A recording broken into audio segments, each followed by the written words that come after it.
hiking, watching football, I don't know, whatever you do. But you're here instead, and there's a reason why you're here. So we'll get started with the thank you for being here. And I don't know, who are the people that provided the food? It's this guy over here in the cowboy hat. Raise your hand. Thank you. Yeah, thank you. Thank you for providing the food, and thank you to the people who sent this up. We're very, very grateful for that. And we want to start off with a prayer, and we've asked Rick Heydrich from Preston. He's traveled over here, and he's going to come and give us our opening prayer.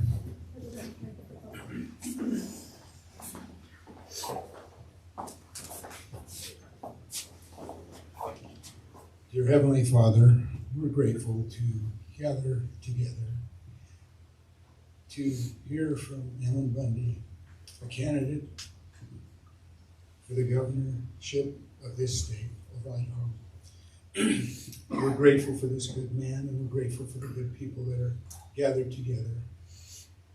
We pray that thou would guide him, and as he explains to us things in his heart and his mind that will benefit this state. We ask that thou would be with all of us as we share his message with others, that we might be effective in so doing, that we might be guided in the things that we say, and represent Ammon well, represent the state well, represent the state's constitution well, and our nation's constitution, which are the basis of Ammon's beliefs, his sacrifices, his every effort, and that of his family. I'm grateful for this beautiful land that we live in, for all the blessings it has bestowed upon us, and we pray that thou would help us to always enjoy freedom, liberty, and justice. In the name of Jesus Christ, amen. Amen.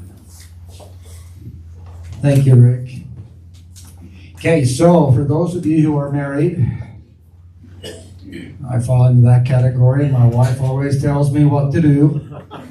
So she says, do not forget to announce the rally. So here we go. October 8th in Blackfoot, we're going to have an Eastern Idaho rally. So these are big events. These are events where we have lots of food, several speakers, bounce houses, games. It's kind of like going to a carnival thing.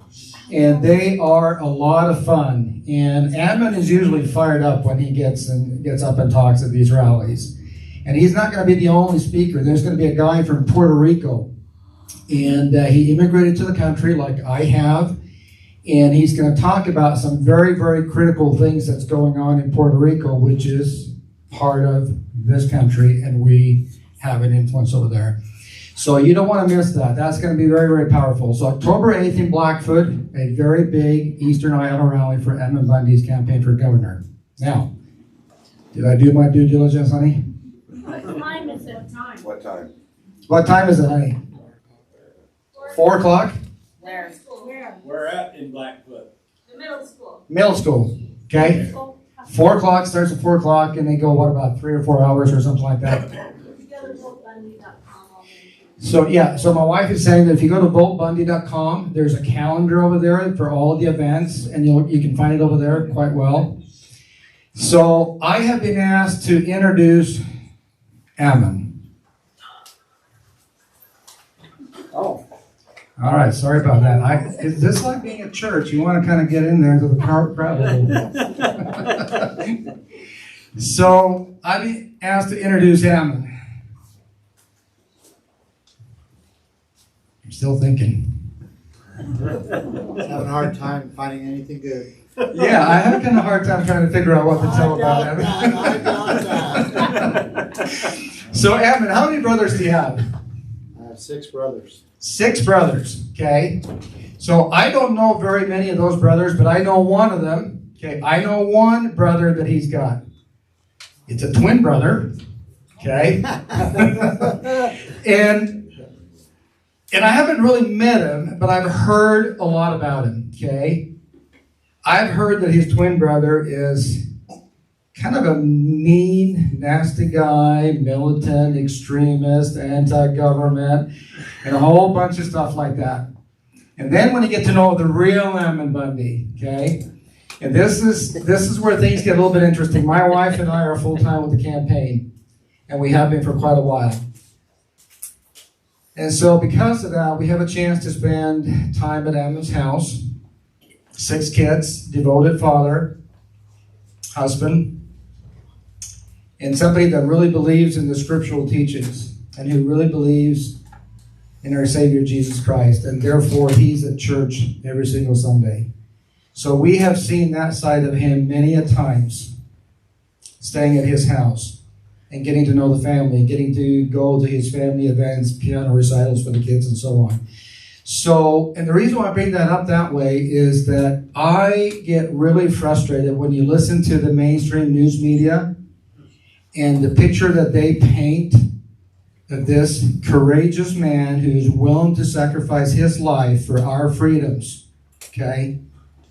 And when you really get to know him, what a phenomenal guy he is. He's willing to sacrifice everything that he's got for the Constitution and for the liberty and for our freedoms, just like the founding fathers did. That is who the real Ammon Bundy is, not what the media says. That's what I have learned firsthand. My wife and I have spent many months, close to 1.5 years on this campaign.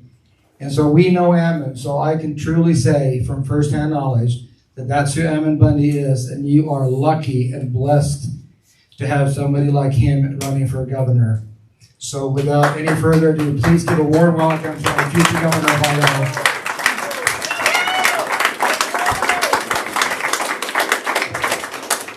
Thank you. Thank you for being here and giving me the opportunity to speak with you. And I do hope that we'll have a good conversation here and that we'll all feel comfortable with each other enough to ask questions, make comments, and so forth. So I'm looking forward to that. I do want to ask a question here. Get my computer kind of fired up here. And then I'm going to ask a question about why are you here? Why did you come? I want to know and understand a little bit. Why are you here, and what brought you here today? There's plenty of other things you could be doing. Go ahead. I've been following your family since I was young in high school, since a demonstration in Nevada, and I wanted to come and meet the people. Okay, so you just came to meet you. Yeah, I actually just left Idaho, moved to Utah. Oh, Father behind me lives here, so came to visit. you went the other direction than I most. went the other direction. Yeah.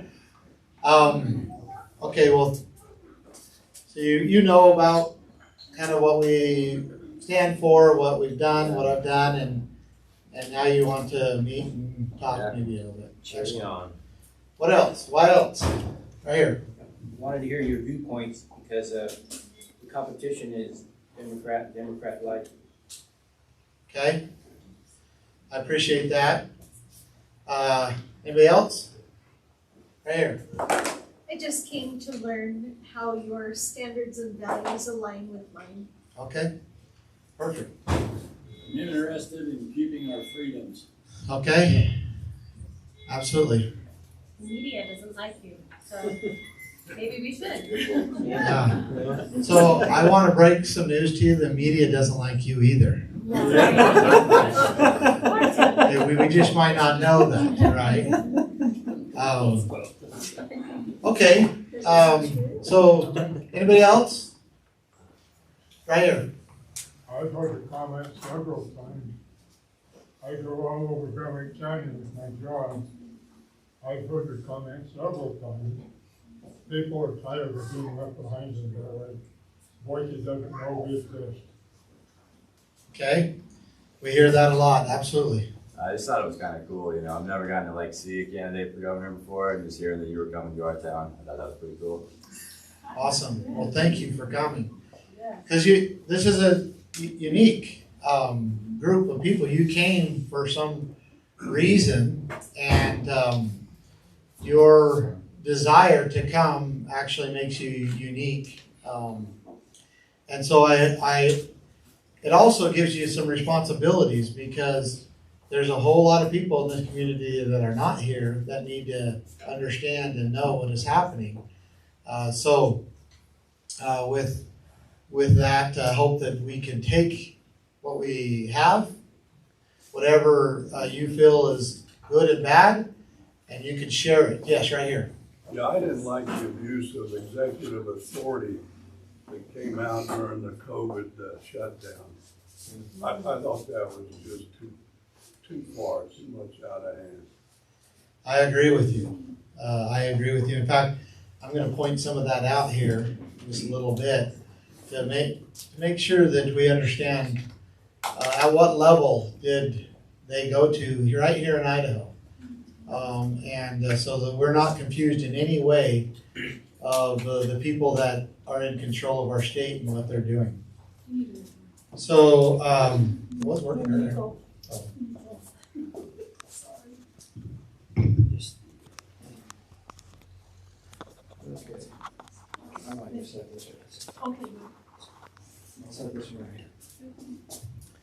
All right. But before we get going, I want to ask a really important question, and I hope that you'll understand the importance of it once we define it.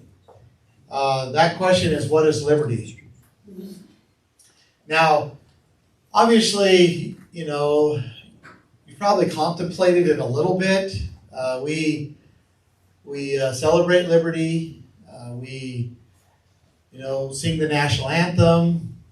We send our young men and young women off to war. But what is liberty? I took this picture yesterday in Allred, and you'll see there's a star next to those who gave their lives for freedom. So this is it's a monument right in the middle of Allred.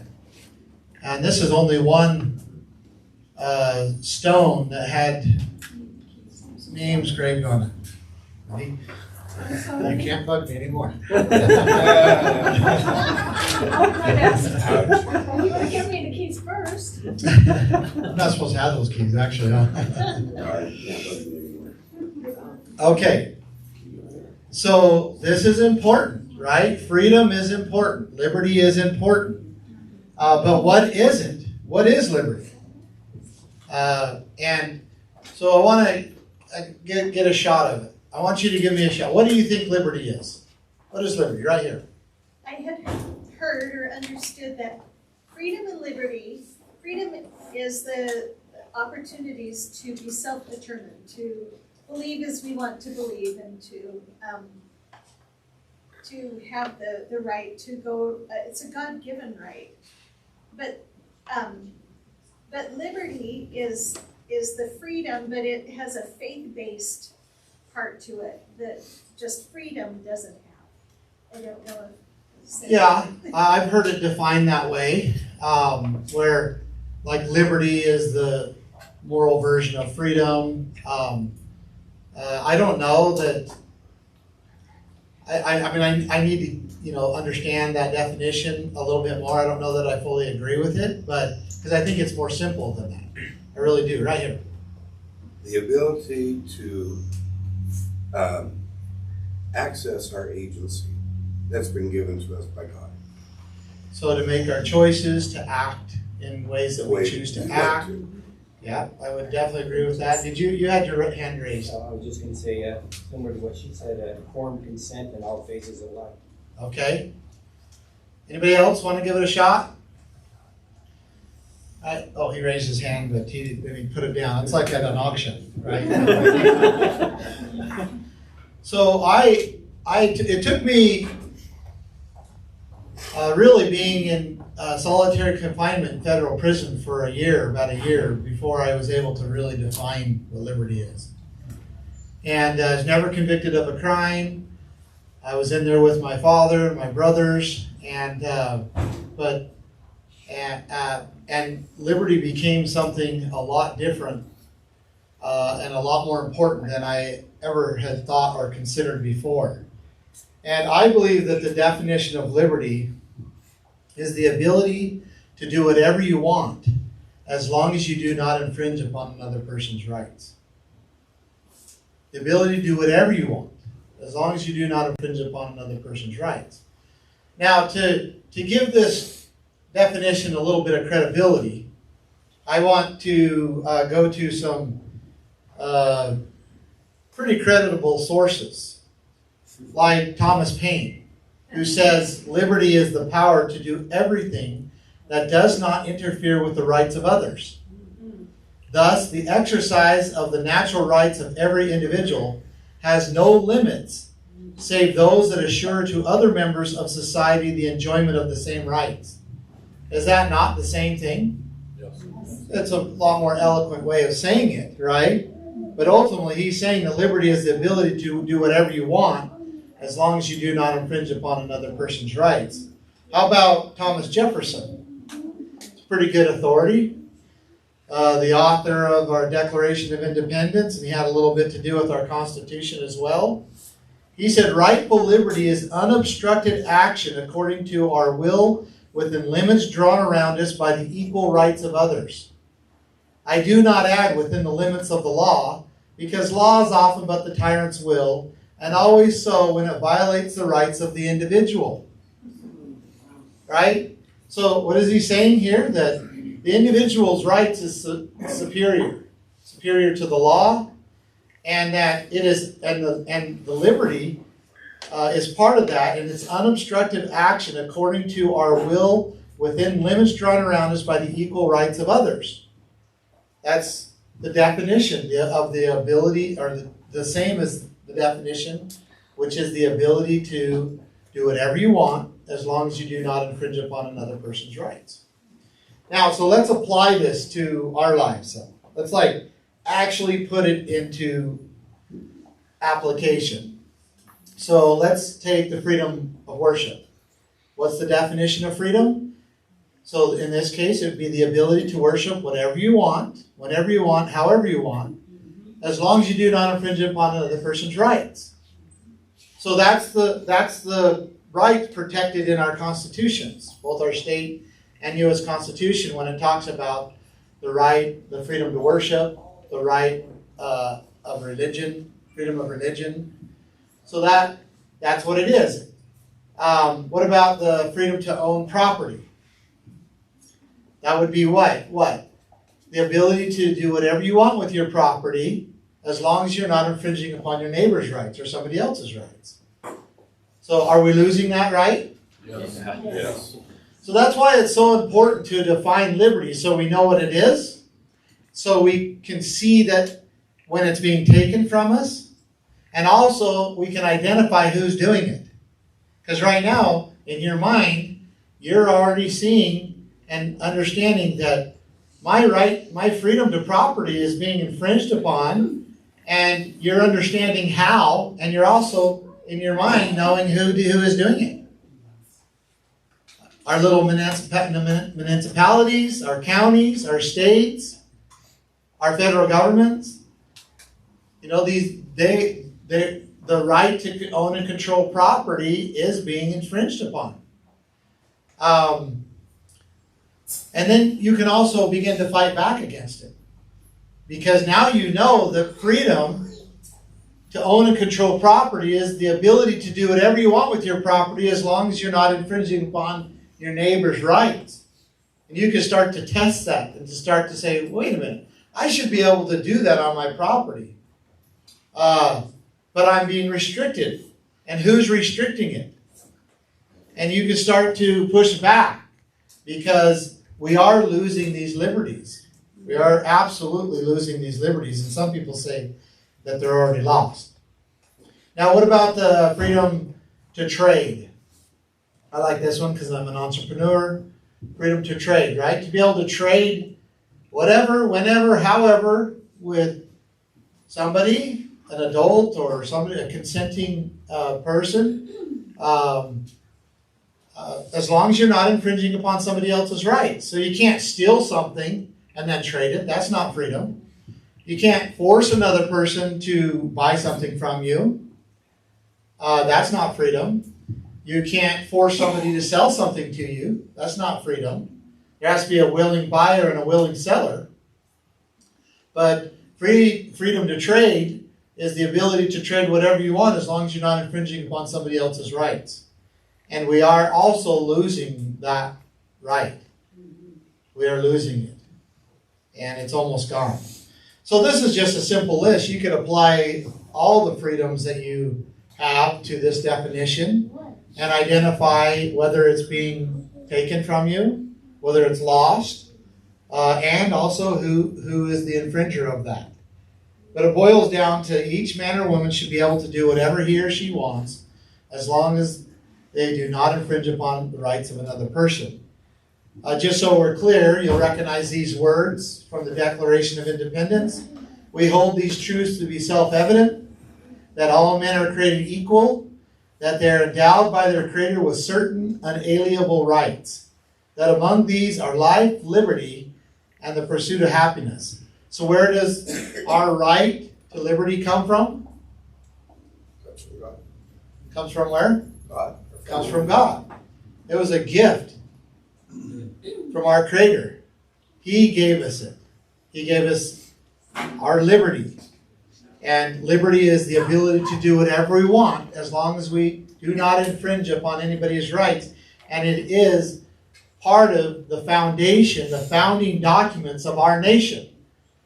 Remember, who was the author of the Declaration of Independence? Thomas Jefferson. And I just read you his definition of liberty. So when he says liberty right here, that's what he means. He means unobstructed action according to our will within limits drawn around us by the equal rights of others. So he's saying that this is the right that God gave us. And our nation was founded upon this ability to own and control property, to do whatever we want with it, to worship whatever we want as long as we're not infringing upon our neighbor, to trade, to travel, and the many other things, to raise our families, to educate our children. These are our freedoms, and they were defined in our founding documents. And they are also labeled as unalienable rights. What does alienable mean? Or to alienate? Separate.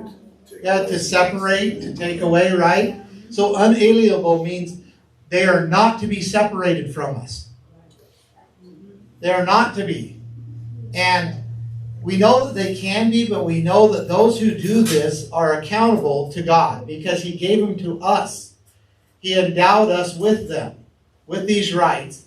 And when others come along and try to separate us from them, alienate us from them, then they are accountable. It's also a warning to us that we must do what we have to do to make sure that they are not separated from us, which we see so often.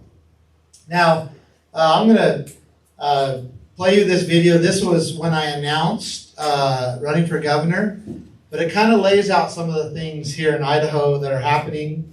And I don't know if we want to hit those lights, but here we go. Idaho, to me, represents the best of what America was. Idaho was a conservative state with traditional family values, full of people of faith who carried guns, loved the Constitution, helped each other, and built businesses by the sweat of their own brow. Idaho is sliding down the path and ceasing to be the Idaho that we love. I don't want that to happen. And so I'm announcing now that I will be running as governor for the great state of Idaho. As governor, I will be implementing a plan and a platform to keep Idaho, Idaho. The Keep Idaho, Idaho plan will improve life, bring prosperity, empower and protect families, and secure the opportunity for happiness to every person living within the beautiful state of Idaho. I know how to win. My record and history demonstrates that I am willing to fight to the very end. Now it's your choice. May God bless the people of Idaho. May we live up to these blessings. May we keep Idaho a bastion of freedom and prosperity for years to come. May we be an example to the world of how to be free, of how to act, how to treat each other. And together, all of us together, may we keep Idaho, Idaho. Thank you, my friends. Thank you.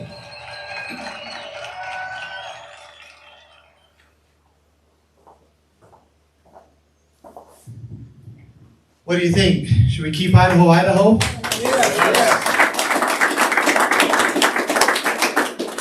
So I'm going to, we're going to talk about Idaho. We're going to talk about what's happening in Idaho. Because Idaho is in a battle for its conservative soul. And it may not feel like that up here. Maybe life is really, really great. I don't know. Maybe this is an isolation out of what's happening, but I can tell you right now that what is happening in most of the state, especially in the cities, is an absolute battle for the conservative soul of Idaho. And this battle is going to be won or lost.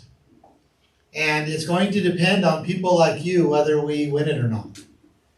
And so I want to talk about some of the challenges and things that are happening in Idaho. So since 2015, approximately 248,000 people have moved to Idaho.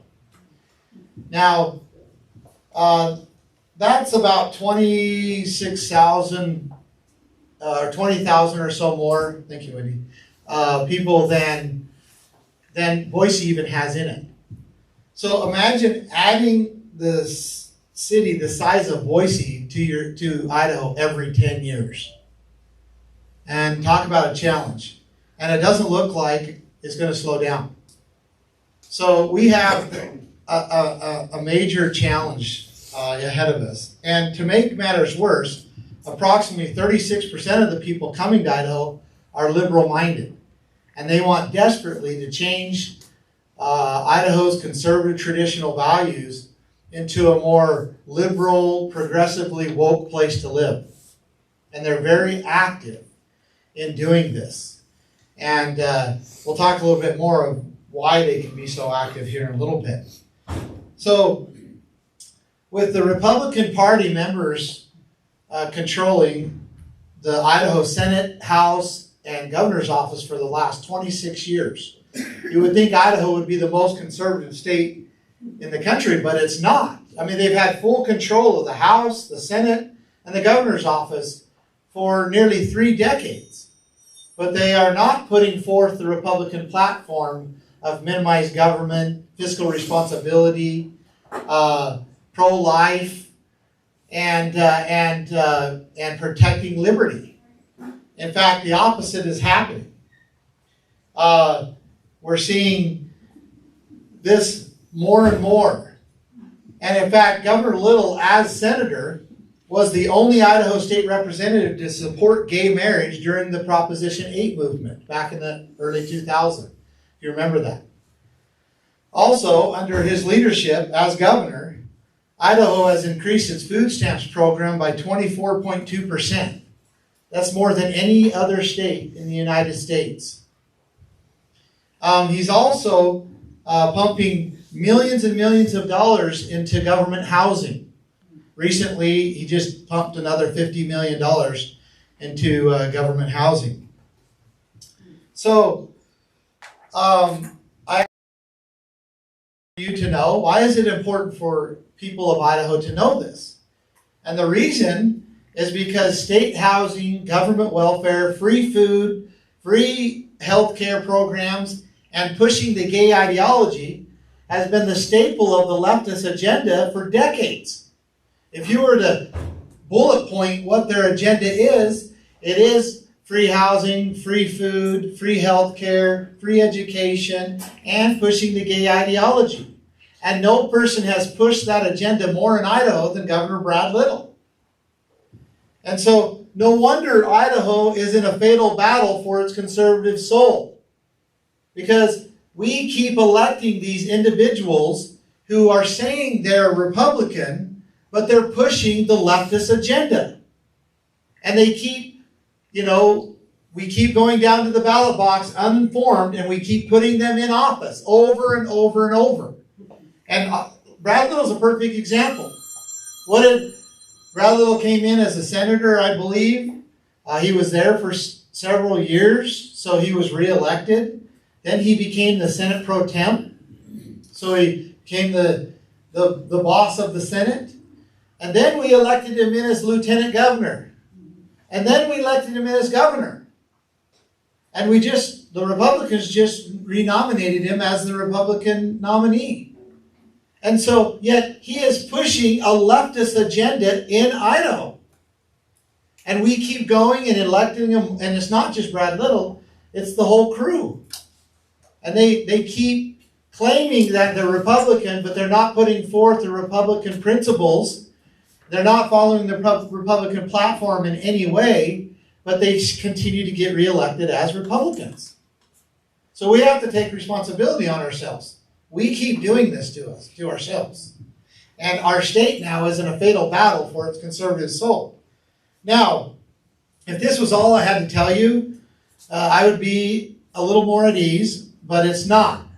Because Idaho is not only the fastest growing state in the United States, with the largest increase of welfare programs of any other state, but during Brad Little's reign, Idaho was also the first in a few more things. Idaho was the first state to arrest pastors for having church outside. Did you know that? This is in Moscow, Idaho. Always trust in chariots and others. That's a Bible they're taking out of his hands so that they can handcuff him. Some past our own resources. Now, whenever I see this, it really, really, really bothers me. And I don't know how clear I can make it, but why don't we go to the Constitution here, the United States Constitution. And if you remember, most of the states would not ratify the Constitution. They wouldn't accept it until there was Bill of Rights added to it. So they added 10 amendments, the first 10 amendments, and they called them the Bill of Rights. So that's how important it was. They would not ratify the Constitution until they added the Bill of Rights. And then the very first line of the Bill of Rights, of the First Amendment, the very first line they put reads, Congress shall make no law respecting an establishment of religion or prohibiting the free exercise thereof. They wanted to make sure that it was absolutely protected to worship how you wanted, when you wanted, as long as you're not infringing on somebody else's right. It's actually absolutely protected. And if there's any question, let's go to the Idaho Constitution. If we look in Section 1, Article 1, Section 4, it reads, and it's titled, Guarantee of Religious Liberty. The exercise and enjoyment of religious faith and worship shall forever be guaranteed, and no person shall be denied any civil or political right, privilege, or capacity on account of his religious opinions. So again, very clear that this restriction of religious liberty is off limits to the government. And then, just in case we wonder if we've interpreted it right, let's go to Section 19 of the Idaho Constitution, titled Religious Freedoms Guaranteed. And this is some beautiful writing. It is ordained by the state of Idaho that perfect toleration of religious sentiment shall be secured, and no inhabitant of said state shall ever be molested in person or property on account of his or her mode of religious worship. So there should be no question whatsoever of whether arresting a pastor for organizing church, outside without masks, you can add that on if you want or not. But there is no room for the government to arrest pastor for having church services in Idaho, period. And yet we saw they arrested 3 pastors. This is just one of them.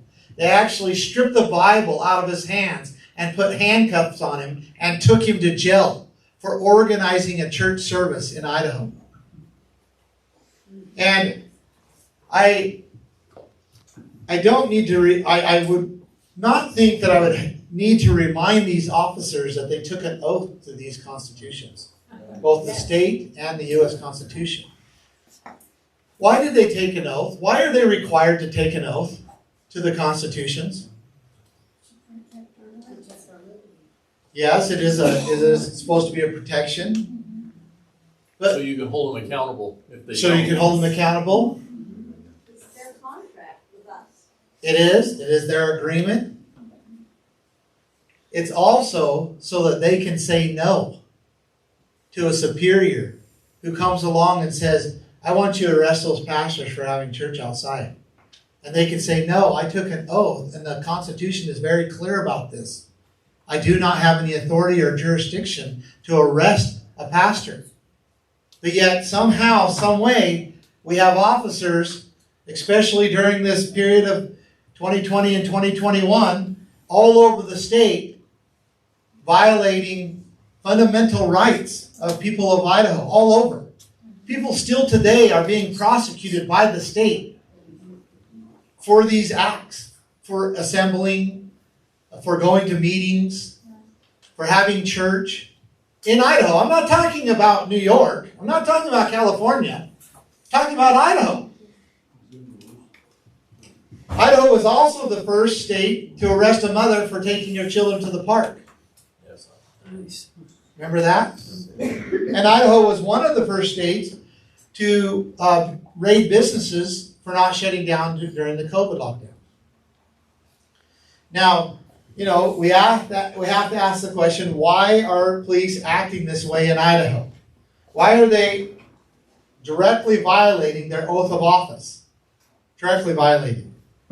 And there is no excuse, don't get me wrong, but I'm wanting to help you understand how and the situation that they were put in, and then why some of them chose to violate the Constitution. Because they just didn't come up one day and say, well, let's go arrest these pastors, That's not what happened.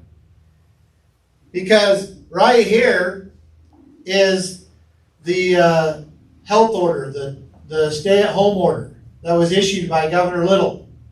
And if you look here, it says, this order directs all individuals living in the state of Idaho to self-isolate at their place of residence.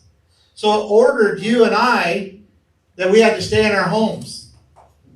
I don't remember ever reading in the Constitution, or I don't remember ever giving consent of any other person telling me that ordering me that I have to stay in my home. That's like the opposite of freedom, right? Right, yeah. Well, let's look down here a little bit. They did a whole bunch of other garbage. They directing businesses that are non-essential to shut down and all of this garbage.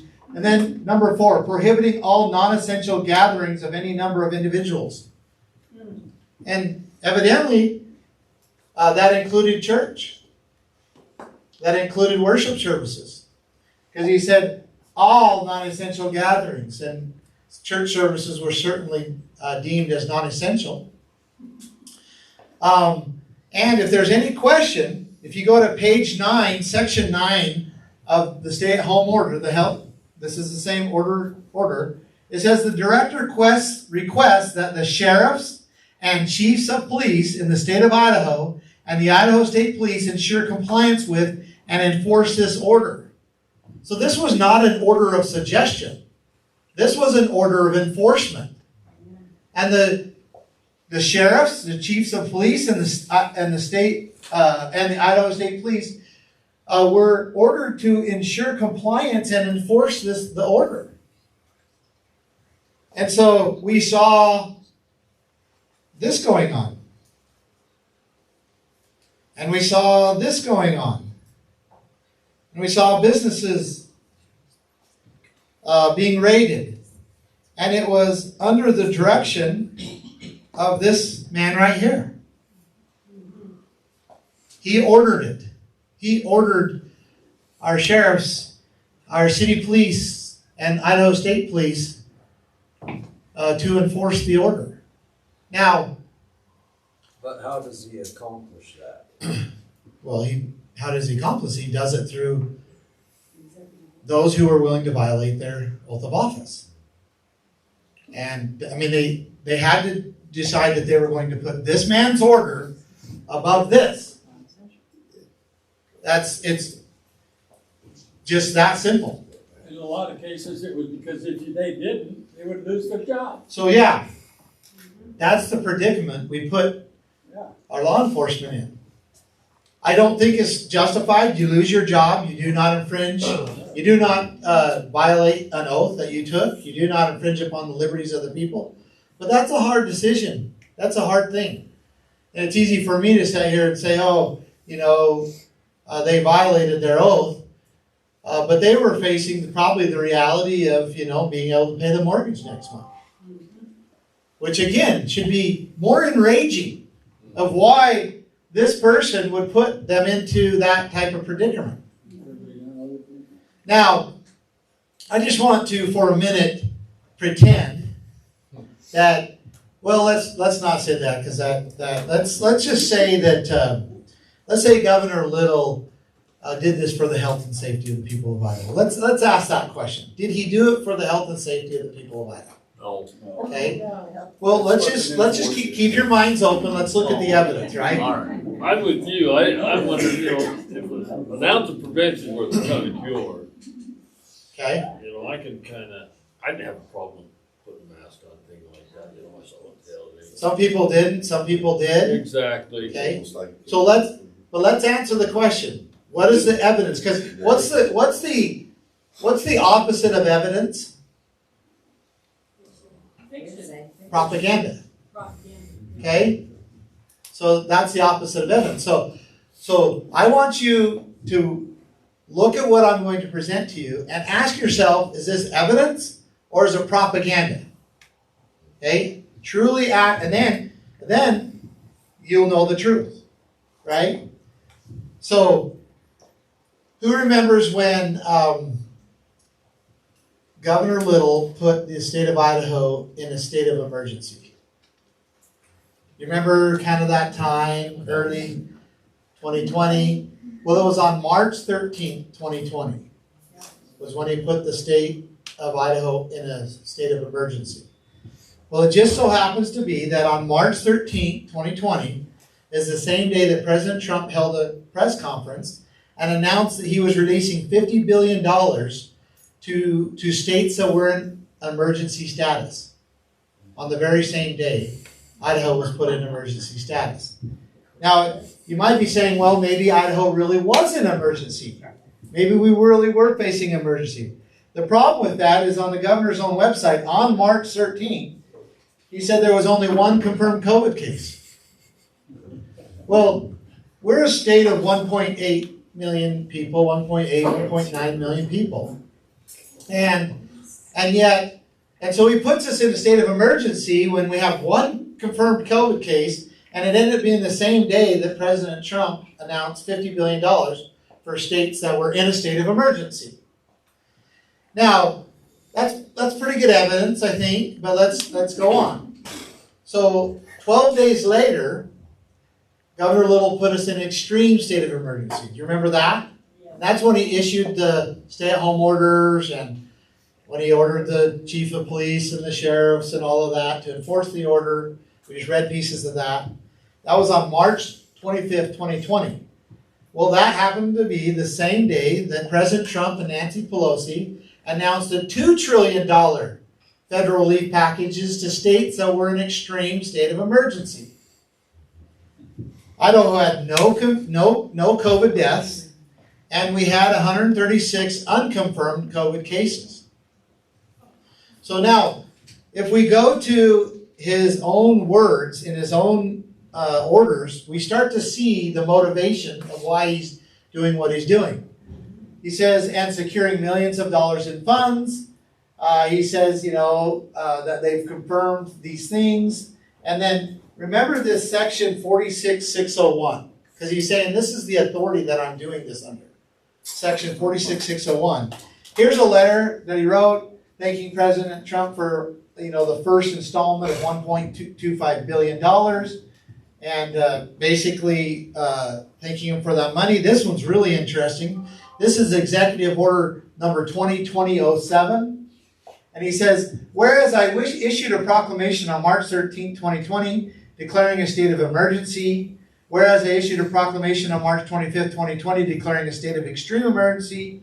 Whereas Congress has passed and President Trump has signed 3 legislative packages that provide state funding in response to COVID-19. Whereas I anticipate additional congressional action on federal relief packages to states regarding COVID-19. So we're getting money. We got more coming. Now, therefore, I, Brad Little, Governor of the state of Idaho, do hereby order the creation of a COVID-19 Financial Advisory Committee comprised of members appointed by and serving at the pleasure of the governor. So what did he do there? Gave the money away. What's that? He gave the money away. Well, he's saying that we're getting, because of my emergency orders, we're getting all this money from the federal government. And they're going to send us more. And so I'm creating a committee of a few of my buddies that I choose, and that they serve me at my pleasure, and we get to decide where the money goes. Okay, I want to answer your questions, but I'm going to get to the end. So no question. Okay, go ahead. These people are unelected. They are not supposed to be representing us. Okay. They were done that. That is true. Brad Little was, but they're saying, Rick, did you have a comment?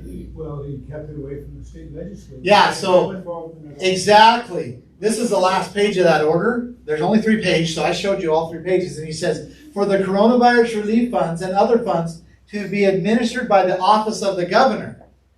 And what Rick is saying, who is supposed to administer the funds of the state? Legislature. The legislature. So he bypassed the legislature. And why does our Constitution and our founding documents here in Idaho authorize only the legislature to administer the funds of the state? So we don't have a king. There. So we don't have a king. That's put it very straight, right? What else? Add to that. You can't take anything away from that. But what else? They represent each region of the state, so they're trying to represent us all best instead of just being appointed. We elect our legislators. Yeah. So they represent us. They take our money, like it or not. They go up there. They represented us, and they're supposed to decide what they're going to do with our money, right? And they all have to argue about it. There's 105 of them, and they all have to basically end up agreeing that the money's going to go here, money's going to go there, and it's very out in the open. And because there's so many of them, that it's made so that a small group of people can't just take it and use it for their own purposes, line their pockets, use it to keep themselves in power, abuse it. And that's why it's in the legislature's hand. But what did he do?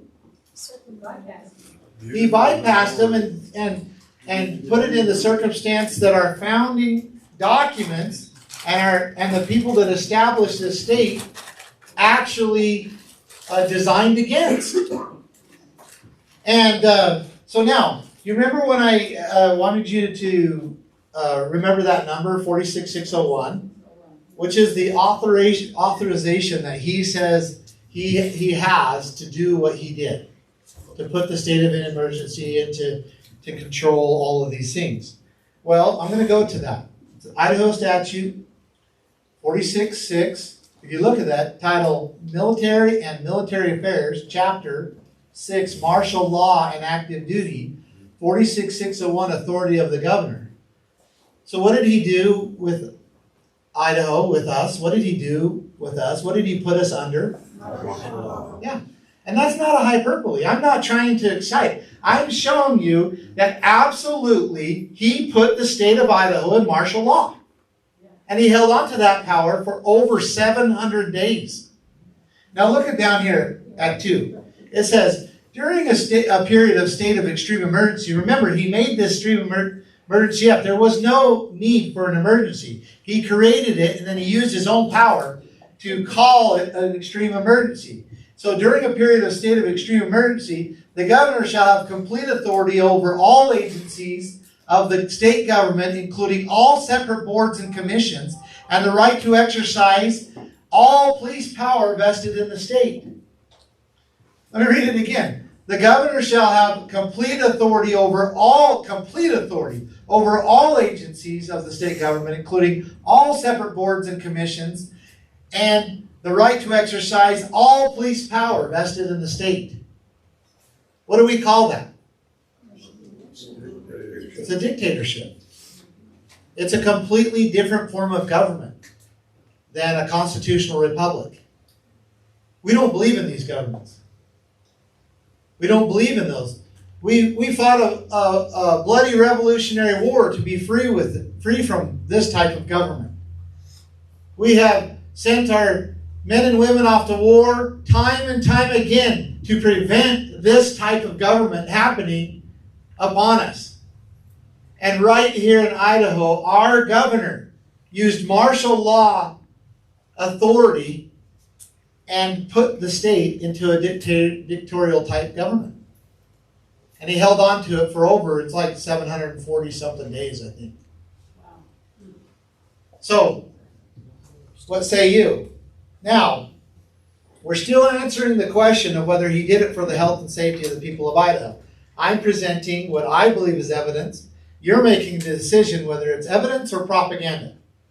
Now, I want to show you another document in his own words, because he issued a press release on March 8, 2020. So this year, not too long ago, and he said this. He said, the emergency declaration, so this is 2022, excuse me, I think I said 2020. 2022, March 8, 2022. He said, this declaration, or the emergency declaration, served as an administrative function to recoup FEMA dollars for a variety of needs throughout Idaho. I thought he was doing it for the health and safety of the people of Idaho. But he's clearly saying, no, he's doing it to collect FEMA dollars for a variety of needs throughout Idaho. So he arrested pastors, arrested mothers, put thousands of Idaho businesses out of business, never to open their doors again. Arrested people, hundreds of people that are still being prosecuted today, and turned the state of Idaho upside down and put terror in every one of our hearts in one way or another so that he could collect federal dollars. Sorry, getting a little warm up here. We're right there with you. So then he goes on, without the emergency declaration, we would not be able to provide historic tax relief. A step that's even more important now as gas prices and inflation soar. Without the emergency declaration, Idaho would not be the state with the strongest economy in the nation. Without the emergency declaration, the state of Idaho would not be able to provide Idahoans with historic tax relief. Now, it's almost comical, but let's just break this down. What has caused the hyperinflation in our nation?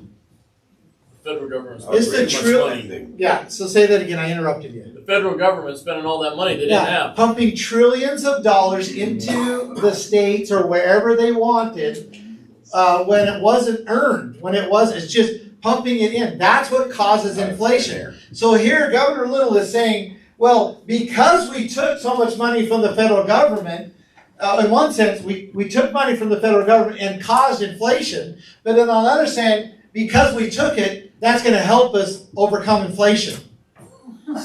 Right? So, also, let's just hit on this. He says that without the emergency declaration, we would not be able to provide historic tax relief. Let's just break that down a little bit. Because I don't know if you received this. Yes. Did anybody receive a letter like this? It was sent along with a tax refund. Okay? And it was either sent to your email and then directly deposited into your bank account, or it was actually attached to a check. And he says here, it's Brad Little. He's doing it, and he sent this right before the Republican primary, by the way. Okay? And he says, the economy of Idaho continues to blow past projections, and we are leading the country in economic prosperity. We achieved historic tax relief for Idahoans for a second year in a row. We are returning your tax dollars with our record budget surplus. So now, what 2 years is he talking about here? Well, it's dated 2022. This would have been early 2022. So he's talking about 2020 and 2021. So during the dark months of a pandemic, when businesses were shut down, people weren't going to work, they were restricting travel, we weren't sending our kids to school, where it was the worst economic time ever in the history of Idaho, and somehow Governor Little is claiming that during those 2 years, he amassed the greatest record budget surplus in Idaho. And because of that, because he did this, now he's going to give you a little money back because we're managing it so well. Isn't that an insult to the intelligence of Idaho? Yes. To the intelligence of the people of Idaho? Now, if you look here, the Hill's reporting something here. It says the impact of the pandemic on the U.S. and global economy was catastrophic. Economic historian Adam Tooze characterized its impact as being the swiftest and most comprehensive contraction of global economic activity ever. He's an economic historian. He says this was the worst ever that we have in history. And yet Brad Little is saying, we amassed the greatest surplus that Idaho's ever seen in those 2 years. It's an insult to the intelligence of the people of Idaho. And frankly, what he's doing is he's trying to buy votes. But why do they have so much money? Why do they have so much money? Why does the bureaucracies, especially the executive branch of government in Idaho, why do they have so much money? The FEMA money. That's right. That we know for certain, we have belief that it's even more than this, but that we know for certain, he has received at least $18.7 billion. That's over 2 times the annual state budget. And it went to his office, and him and his buddies decided where it was spent. And now they're using a part of it to buy votes so that they can stay in power for another 4 years or however long they can. And that's what's happening right here, right in front of us. And I'm trying to show you evidence of that, not just, give you my theory about it. I'd like to know someday how much it costs to give that rebate out, right? Each one of those checks, the stamps, the workers, they could have just cut taxes the next year. Yeah, well, is this truly a tax relief? It is a buy-off. No, let's say, so someone gets $75, or whatever, $100, or whatever it ends up being, less than just a few $100s is the most I've seen.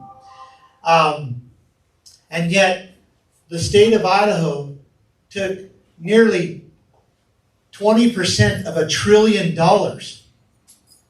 that will have to be paid back by either us or our children. Just do the math on that. This is a mockery. If you did the math on, divided this $18.7 billion, divided it by the 1.8 million people that are in Idaho, I don't know what it'd be. I haven't done it. It'd be interesting. But it's a lot more than $75. And that will be required to pay back at some day, or it will cost us a war. And so that's where we're at. Now, we go through these things, and then on top of that, Brad Little says this. On top of all of this, he says this. In his own words, again, a press release on March 8, 2022, he said, I kept Idaho open, banned vaccine passports, never issued mandates for vaccines or masks. The emergency declaration never violated or restricted any rights of Idahoans, never put Idaho on lockdown, and never allowed for mandates for masks or vaccines. What? He's now claiming, but what he believes that the people of Idaho are so stupid that we will believe anything he tells us. We will believe anything he tells us. Sorry. However, I mean, he not only says that, but he actually says that the emergency declaration never violated or restricted any rights of Idahoans. If that's the case, then what's this all about? Right. Why is Sarah Brady still today being prosecuted by the state of Idaho? Did you know that, I mean, it's been over 2 years and she hasn't been able to go to trial. They just keep pushing it off, pushing it off. Did you know that her bills, I actually spoke to her last Sunday, her bills are over $26,000? Her attorney fees, her legal bills. Imagine that. And the pressure, you know, life's already kind of crazy. It's already difficult. She's got, I think, 4 children. Her husband's a Boise police officer. So she already deals with a lot of stress, and now imagine putting this upon their family and then the financial burden and all of that. For her going to the park and the state will not back off. It's such a shame. You know, if he didn't violate anybody's rights, then why were business owners raided for not shutting down?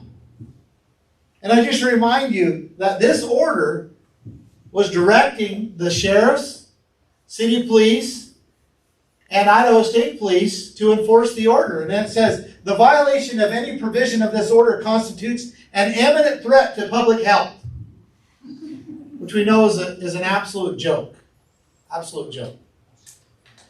So, I could show you a lot of other things, but I hope that you look at this and understand what I'm presenting here, and that you can see the danger that we're in, that our current leadership, if you will, is taking us down a path that will certainly lead us to the loss of our liberties.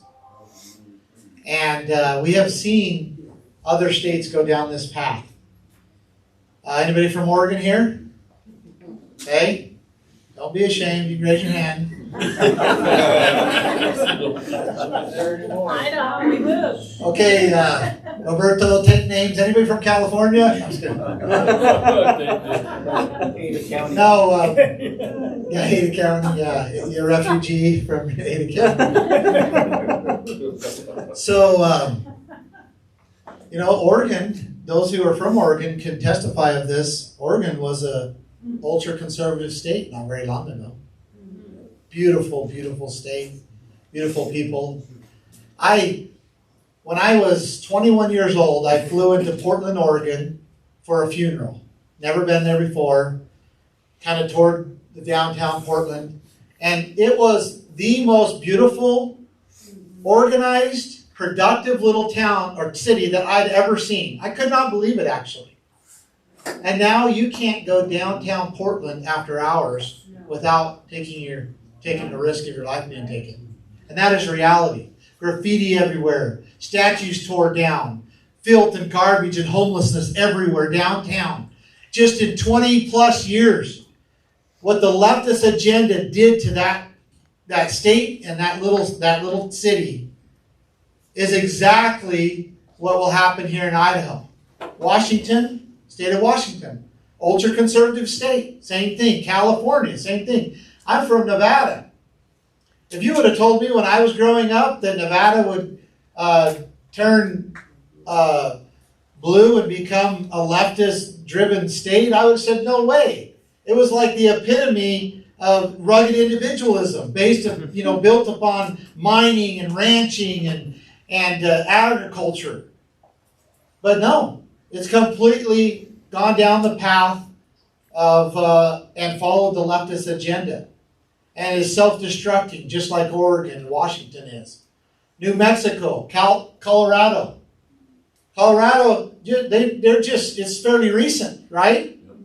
And the conservative people, the God-fearing people that love freedom and are good neighbors and produce and work, they're looking at each other going, what happened?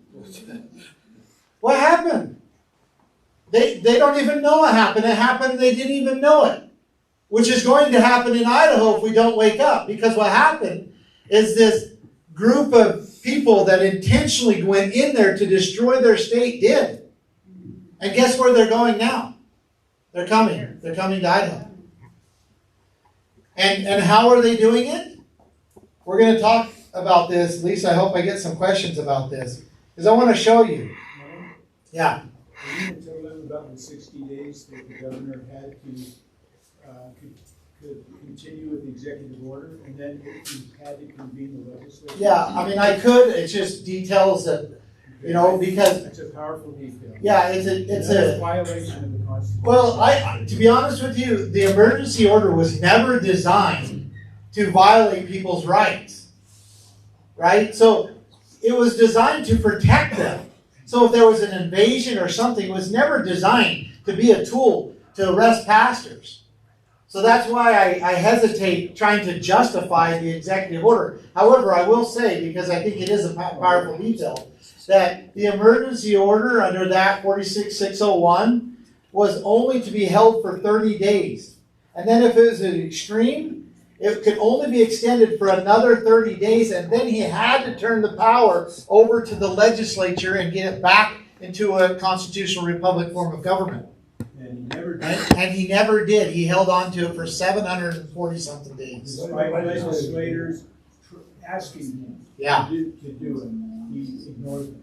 Absolutely. Thank you. Thank you. So, these people who are coming here to actually, and are here, to actively turn our state into another Oregon, we have to ask, well, how are they able to do this? And I'm going to explain to you, because did you know that under Governor Little's leadership right now, that nearly 40% of Idaho's budget goes to welfare? 39.7%, almost $4 billion goes to welfare. And what happens is they come here and they live off the system. Housing, food stamps, healthcare, even education, transportation. They live on that. And then they now have the time, because what are all we doing? We're out there working. We're taking care of our families. We're producing, and we don't have a whole lot of energy at the end of the day.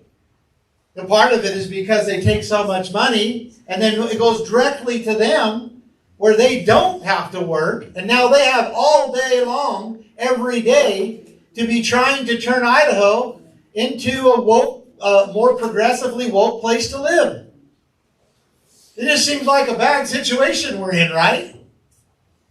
But history shows us that people, in order to secure their liberties, have always had to leave the field from time to time and pick up a sword.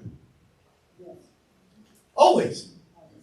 Because of these same type of people that come in and raid and loot and try to take what does not belong to them. And I'm telling you right now, we are in a time where we have to take a portion of our time and leave the field and pick up the sword. We have to. And if we're going to do it peacefully, that's what I am spending my life trying to do right now. You know where I'd rather be right now, although this is wonderful, and you are wonderful people, but you know where I want to be? I want to be in Emmett, Idaho with my family. And so, you need to actively spend your time making sure that this does not happen to Idaho. That this does not happen to Idaho. And it's going to take a lot of effort. Because it's not just prevention at this point. It is clawing back the rights and liberties that are being lost. And that takes a lot more energy than preventing. It's like I was in the fleet maintenance business. And we would say, well, you can change your oil, you can change your engine. Right? Well, it's much easier to change your oil, but you have to do it. You have to do it on time. And you have to be scheduled. And you have to use the right products and do it right. But when you do it, that engine most likely will last for a long, long time. Well, we're at the point right now where we have to change the engine. What would you do to change it? We're hearing a lot of, Little's views, what he's done wrong. How would you be able to change that? So great question. So let's go into questions, right? Let's spend the rest of the time talking, and I'll use some visuals, but it will just be to answer your question. I think this is a great visual right here. Did you know that the Department of Health and Welfare, who's the majority or the agency that administers the most of this funds, did you know that they were created in 1972, only 50 years ago? So in 50 years, we went from nothing to now consuming 40% of the state budget, $4 billion a year. This is not talking about federal welfare. This is just state.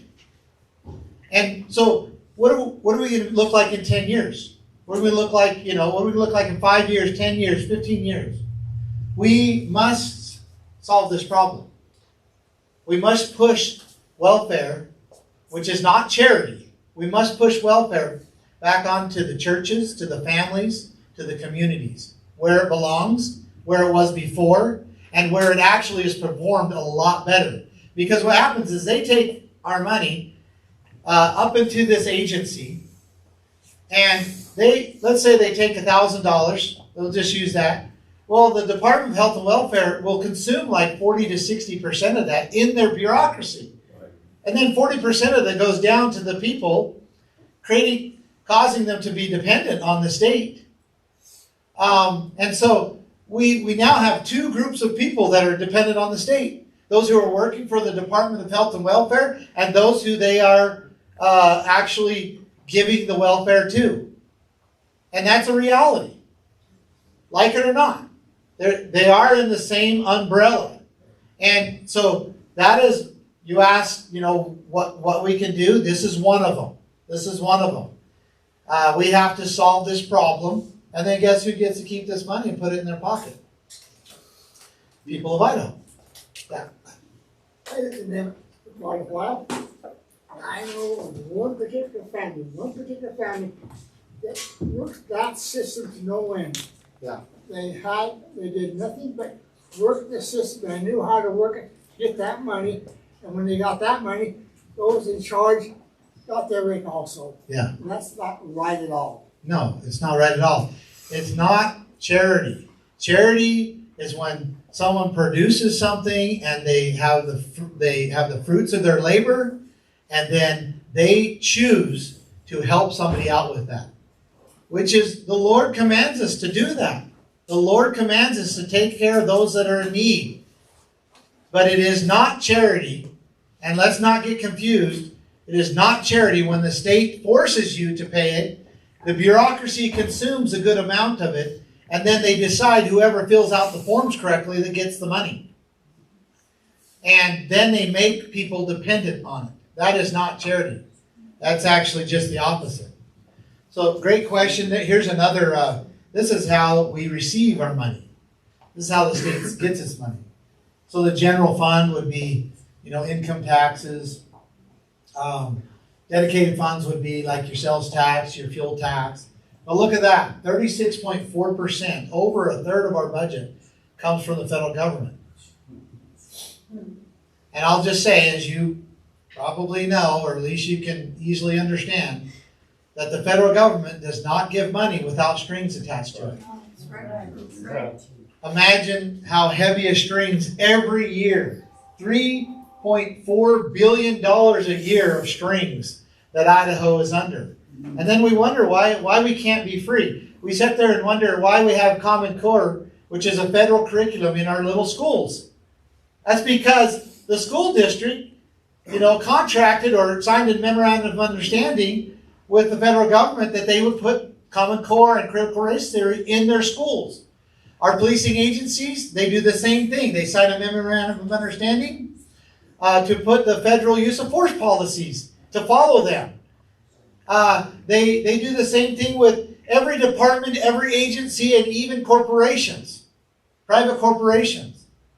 And the founders were afraid that this would happen if the federal government was able to tax the people directly and control the natural resources of the state so the people could be independent and free themselves. They said that if the federal government was able to do this, it would put the states and the people in what they called undue obedience. And that's exactly what's happening. So anyway, more problems, but we have to fight this battle. We have to become independent. You know, maybe we cut this and then we can pay our own bills. That's a novel idea, right? Go ahead. All right, so it says in your pamphlet that you propose like taking back land from the federal government that's owned in Idaho. So how do you propose we go about, I guess, getting the land back to the citizens of Idaho? Okay, great question. Thank you. I'm going to show you this. I want to emphasize on it. So the red is federally controlled land, and the white is private property or state land. So you can see what's happening. Now, this control of property. In fact, if you'll bear with me, I'll show you something else. I'll get even a little more, but I've got to get out of this and go here. Because we're not alone. Let me get this a little bigger so people see it in the back.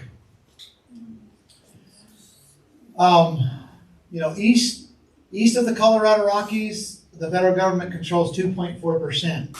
West of the Colorado Rockies, the federal government controls 51%. And it is a huge problem that the western states have. Like Nevada, it's 89%. 11% of the body of the state is actually controlled by the state. Now, look at this. I'm going to answer your question. I'm just giving you. I for sure will answer your question, but I want to show you a few other things. So, remember this map. Remember the red is federally controlled land. Because I'm going to show you a few more things. Because this right here is the history, the fire history. Or no, that's not it. Sorry. That's not it. That's another. This right here. Let me get it. Where is it? Maybe I did. Oh, here it is. Right here. This is the fire history in the United States. All right. In fact, to emphasize this, I'm going to give you just a few days ago, I pulled this off their own maps.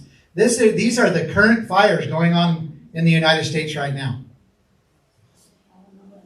Do you see a pattern here? Also, let me show you something else. This right here, I showed you this, I kind of accidentally. These are the gold mine and mercury mines in the United States. Don't you think that it's so that they can, protect our public lands, preserve our public lands? And the majority of these mines right now pay the federal government by an ounce for every ounce they pull out. Here's another one. This is uranium. Uranium. I could show you maps of cobalt, very similar. Here is, that's another fire map. I think I have one more here that I probably want to share with you.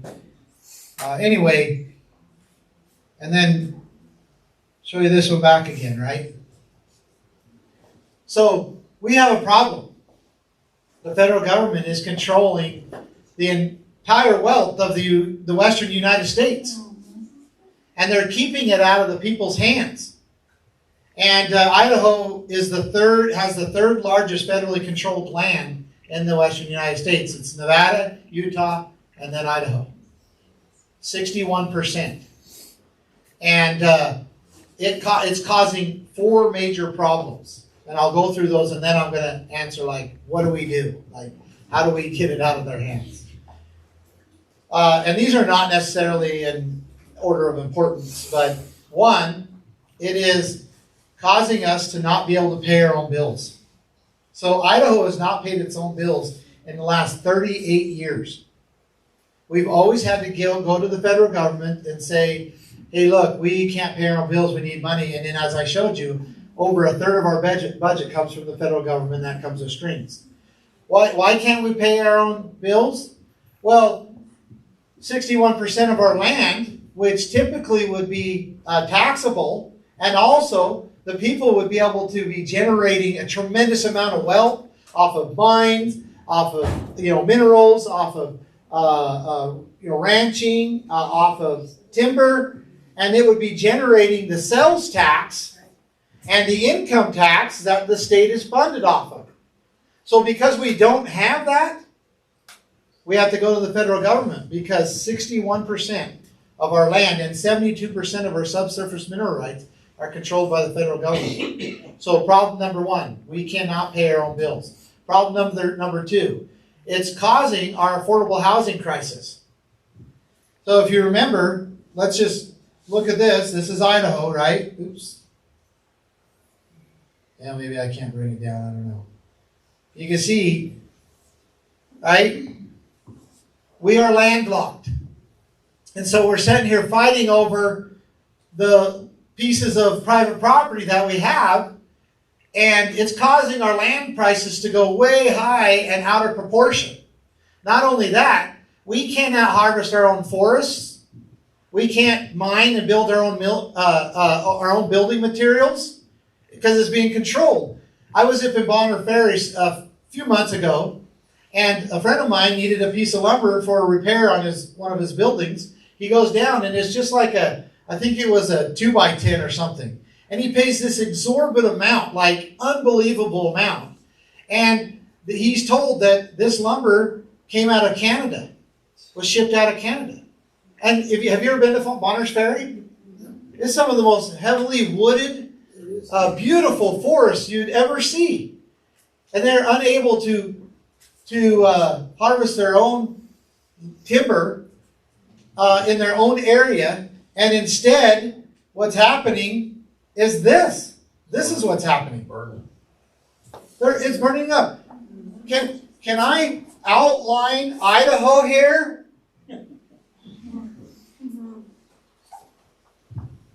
So no one could say that they're even managing it well. They're not even managing it well. And so problem number 2, affordable housing crisis. Number 3, because of we're landlocked, where are we building our houses? What type of land are we building our houses on? That's right, we're building it on our agricultural land. The number 1 industry in Idaho is agriculture. So we are destroying our number 1 industry here in Idaho. And we're doing it rapidly because we can't build on the town, around the towns and the hills where it's great places for development. We can't build, so we have to build on our agricultural land. Why is this white and this is red? Anybody have an idea? No, the white's from the Snake River. Okay, that's kind of a hint, right? Aquifer is. Why is this white?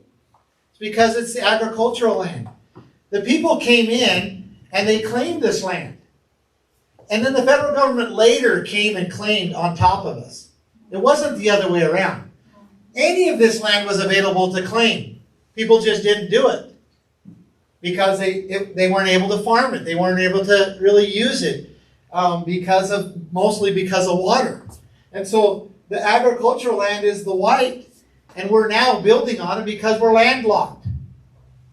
Even though we could build on other, around these towns and cities and so forth, and that would help the affordable housing crisis and also protect our agricultural land.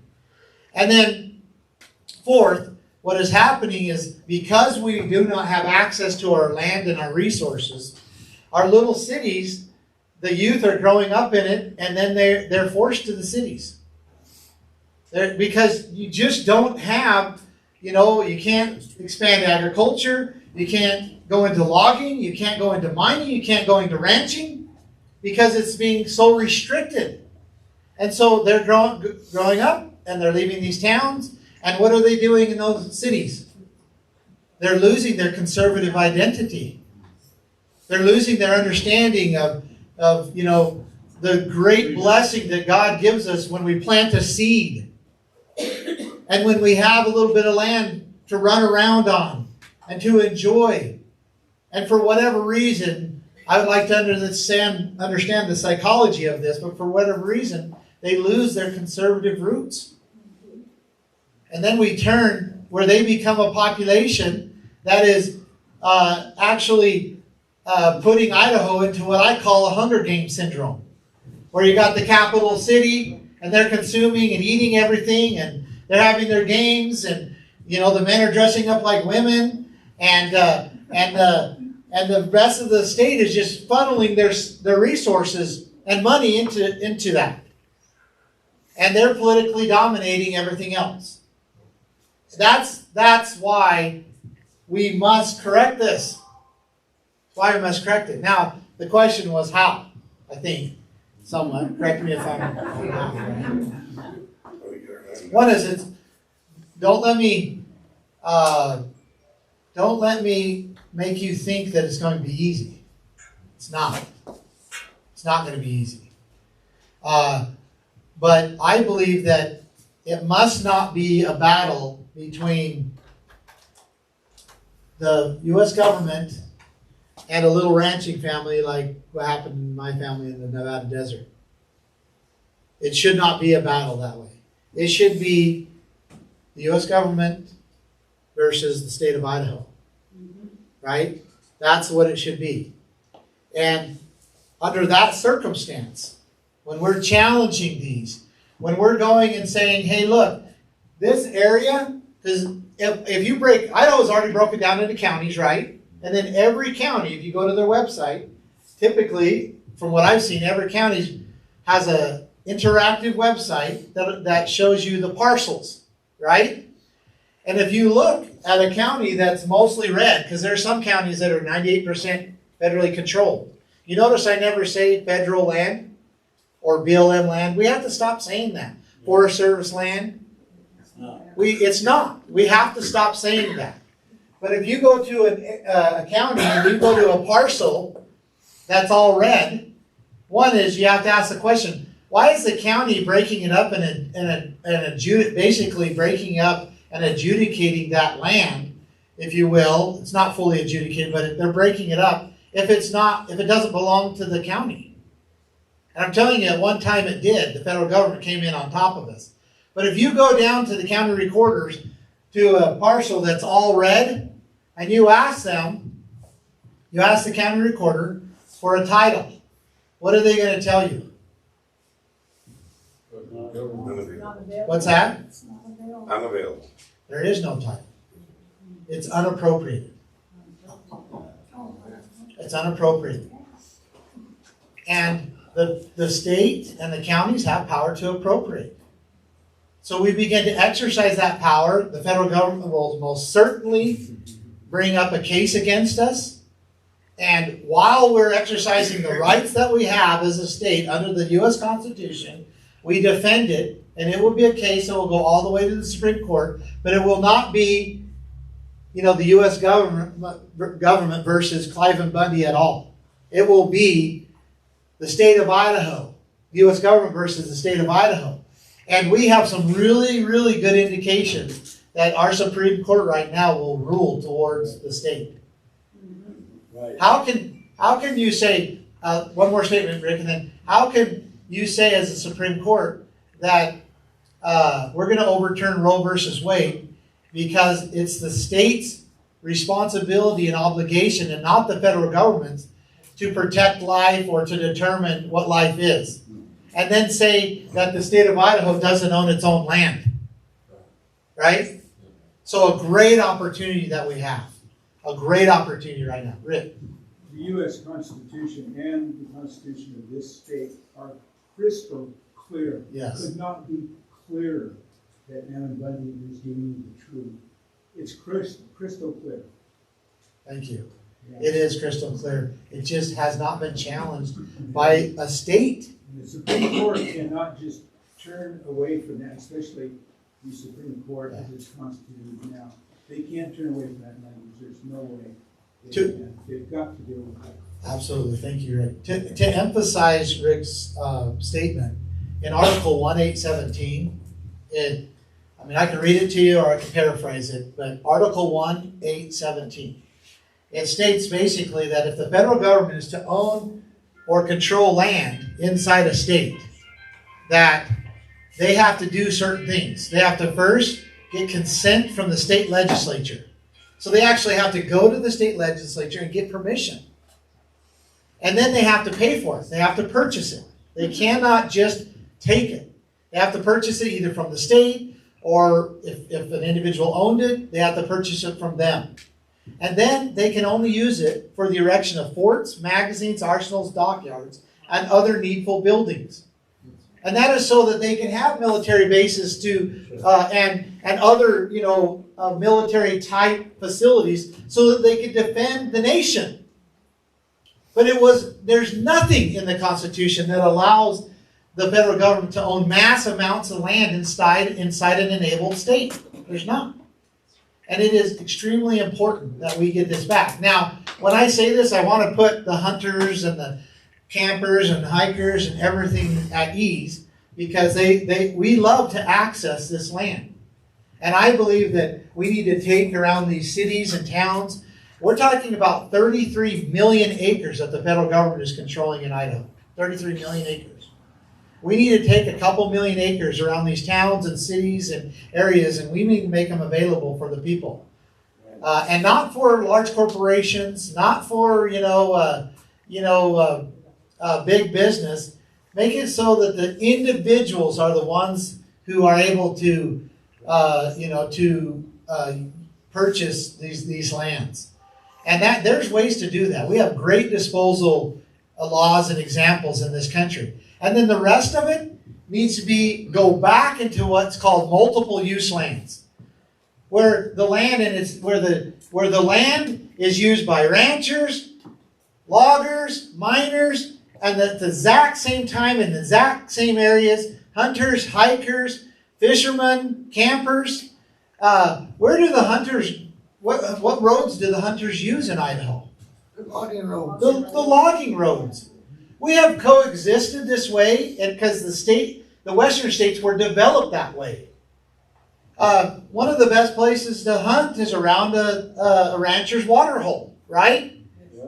Now, you might say there's this benefit, right? And there are some, you need to be respectful. You need not camp right on the water. There are some things that we've already learned how to coexist. But my dad down in Nevada, we had all the time. We would have a hunter to come by and say, hey, you've got a cow with a broken leg up in this area, right? Or, we saw this and this amount of cows over in this area. And when we respect each other's rights on this land, and we basically coexist, if you will, we can help each other out and benefit from each other. And as long as the hunter doesn't shoot a hole in the water tank, and as long as the rancher don't try to lock the hunter out or the camper, and as long as the camper makes sure that they shut the gate behind them, we can live. And this is the way the West was established. And then who has criminal jurisdiction? The county does. So if there's a crime committed on that land, the county sheriff gets involved, investigates, and the county prosecutes. And that's how the West was developed, and I believe that that's what we must go back to. And that way we still preserve our hunting, fishing, hiking, but we also now are using the land for logging, mining, for ranching, and for other purposes. And the federal government is completely out of it. And now we're able to pay our own bills. The people of Idaho are able to prosper, and we are not tied to these strings that are forcing Common Core and critical race theory in our schools and causing our police agencies to to use excessive force rather than a de-escalation of force, and so on and so on. I mean, there's so many effects of this federal money flowing down into Idaho. So hopefully I answered your question. It was very long. This is a very important thing that we must do in Idaho in order to preserve what Idaho is, in order to keep Idaho, Idaho. Yes? Question about, this is a small group. You got an important message. Are you going to be able to debate? No, Governor Little has refused to debate in both the Idaho Public Television debate and the KTVB debate. That says an awful lot, you know. Yeah.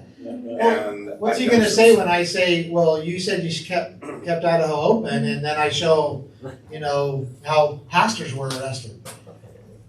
I've done some study on him before we came out here. I wanted to see what his ideas were. And I found that the Idaho Democrats had told there's no chance that they're going to win with their governor candidate. They're going to be going for Brad Little. So they're pushing their people to vote for him. Yeah. Well, we know that around 36,000 Democrats registered as Republicans and voted in the Republican primary. Yeah. And, I hope that they don't do this in the general. They may, but I hope they do not do that in the general elections. But we shall see. They're very active. And the people, just kind of give you a statistic, Democrats go to the polling booths in the primaries 3 times more than Republicans. You mean they make 3 trips? Yeah, sorry, no, yeah. Yeah, they vote for themselves, they vote for their grandma, they vote for some, whoever else they can get a ballot from, right? Or that might be the reality, but like it or not, they are very active. And even though we outnumber them 3 to 1, they're at least 3 times more active than most, conservatives in Idaho. I read in the paper where the Boise mayor wouldn't let you campaign in Boise. Yeah. Is that? That's absolutely true. So he canceled our permit. And it ended up being the same weekend as the Boise Pride Festival that she was more than willing to participate in and welcome. Meanwhile, she said that we were unwelcome. When you go downtown Boise, quite often, all over all the light poles of Boise are rainbow flags. Oh. And also the Department of Health and Welfare directed $164,000 in 2021 to Pride festivals in Idaho. So these are tax dollars that are being spent to push not an ideology, to push a theology and a religion upon the people of Idaho. So, yes. Can I say something? You can say something, absolutely. Medicaid, saying about federal government, Medicaid can take away your home. If you have worked all those years for your home and you're on Medicaid and you get sick, whatever, they can take your home away from you. Yeah. They take your property. Yeah, you're right. Basically. They can take your property Yeah, so if you. they're getting money from people for that, because then they go and sell Yeah. it. Protecting private property is extremely important. Yes.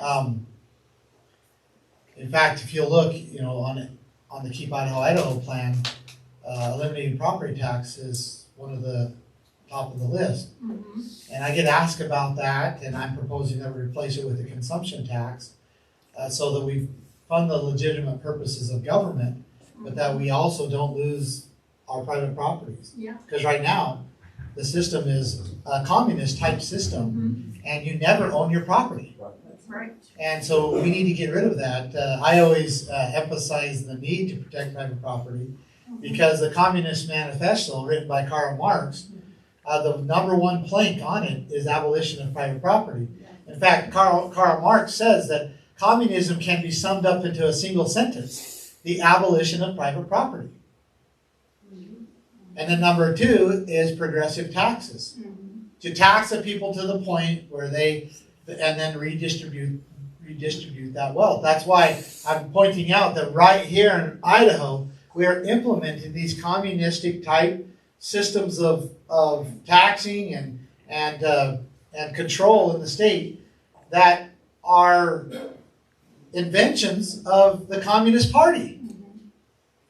And well, maybe they're invented a lot further than that, but they're certainly professed and documented by the Communist Party.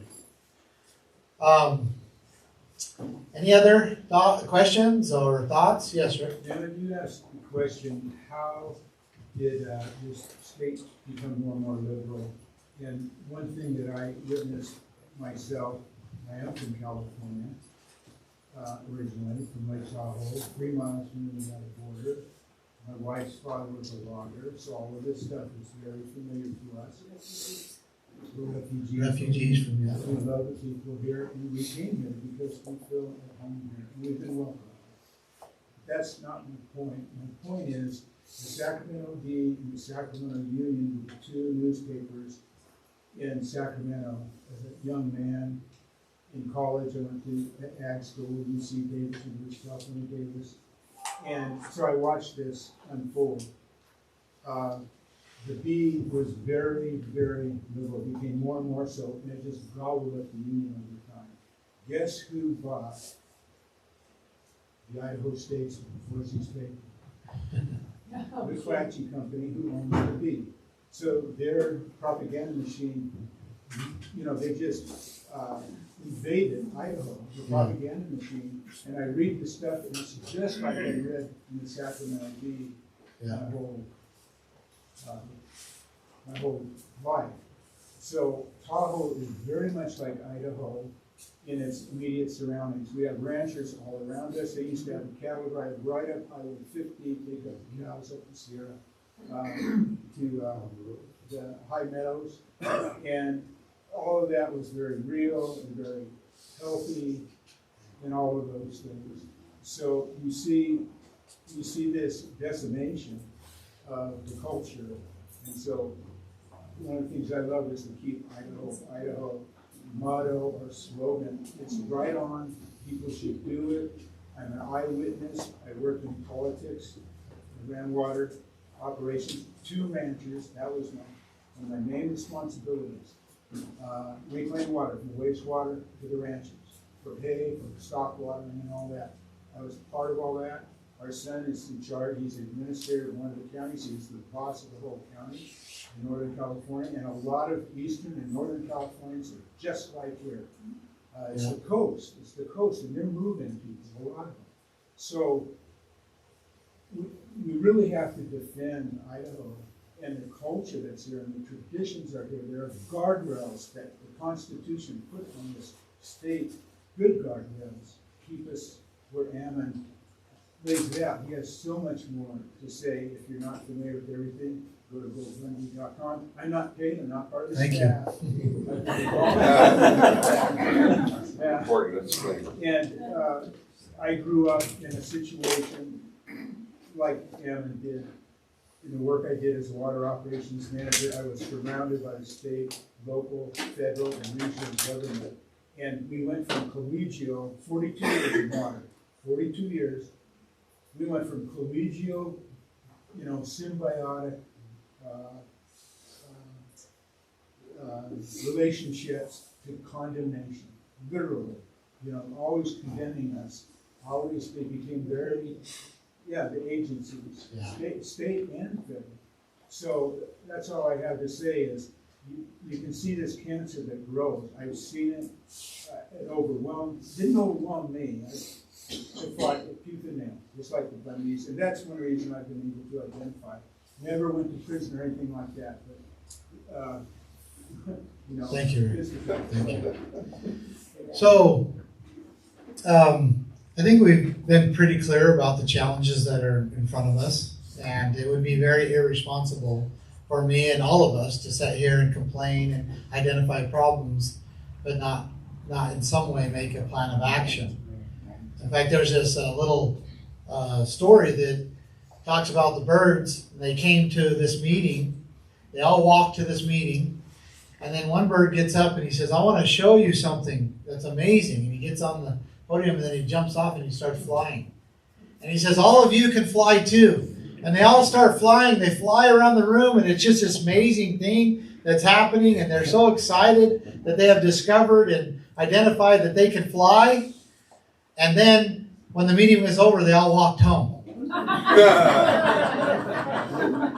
And we need to make sure that we are not those birds that walk home right now.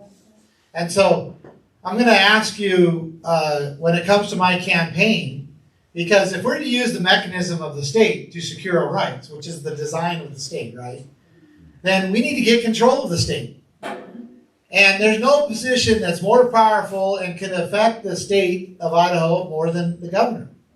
And most of our usurpations and most of our abuses and waste are coming from the executive bureaucracies inside the executive branch of government. And the governor's duty is to keep them under control. Imagine the power of a governor to replace the heads of the Department of Health and Welfare, or the Department of Education, or the Department of this, the Department of that, and change the entire culture. Downsize the size of the Idaho government, the spending. Eliminate this agency or that agency that's not statutory. Because I can't do it if it is statutory.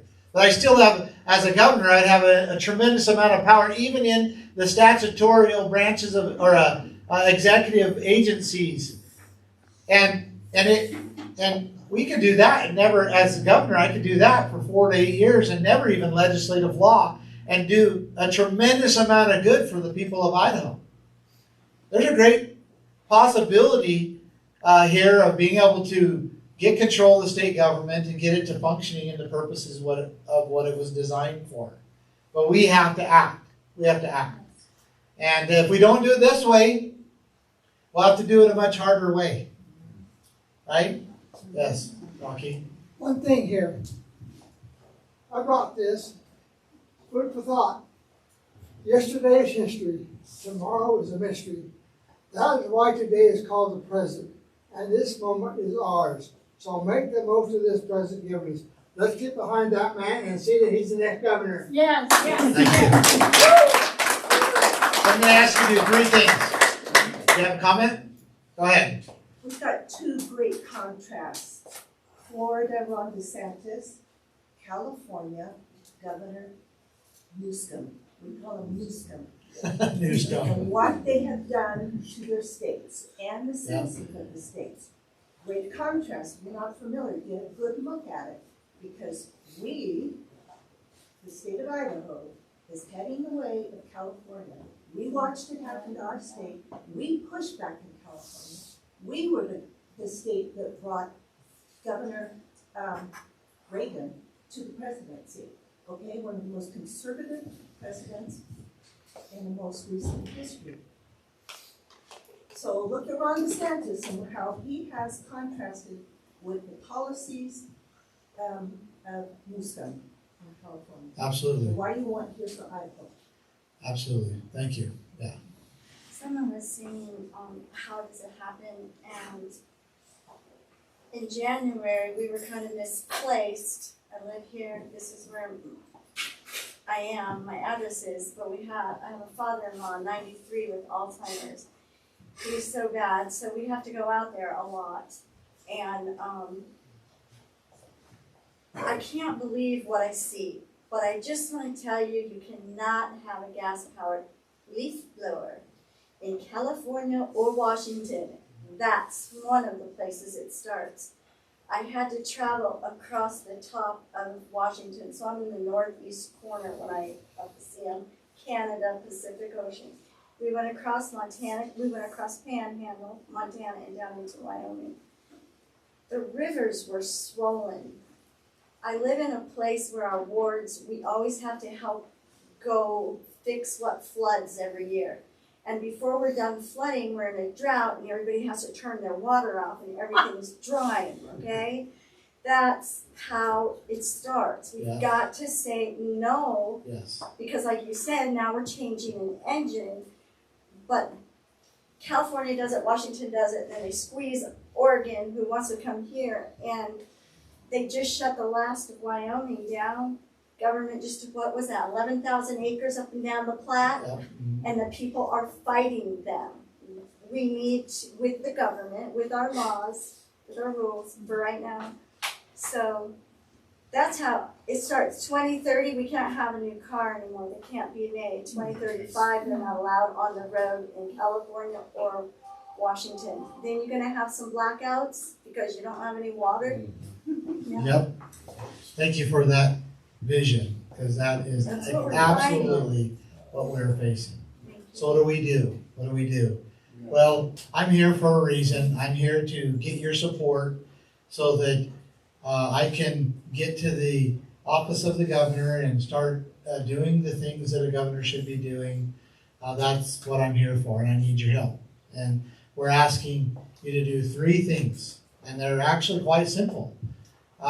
First, we're asking you to subscribe to votebundy.com, to get on our email list, to go to votebundy.com, click on the email and put in your information. Why? Because the first line of defense is communication, and if I can communicate with you with all this material and evidence and a lot of the things that we've talked about here, and then guess what? You get to now share it with all your friends and your family. Yeah, you have to be brave. You have to fill up your contact box or whatever it is, and you have to send it out. You have to be brave, because now is the time to be brave. And I understand, I'm the scary guy, which kind of brings me to the next point. Next point is, or the next thing I'm going to ask you to do, and that is to take a yard sign and put it in your front yard. You want to have a good conversation with your neighbors? We'll put an Am Buddy for Governor yard sign in your yard. And you'll have a lot of good conversation, and you'll get to battle for me. You'll get to say, hey, go to votebundy.com. MSN has it wrong. Google has it wrong. Go find out who he really is.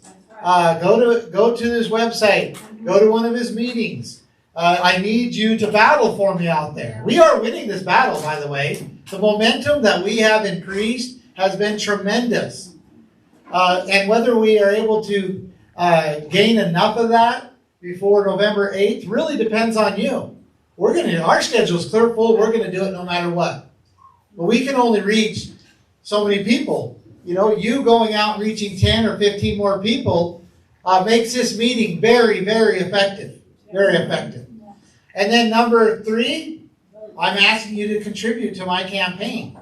And I'm not asking you to, I don't even like to say donate, because it is a contribution to what the message I am sharing.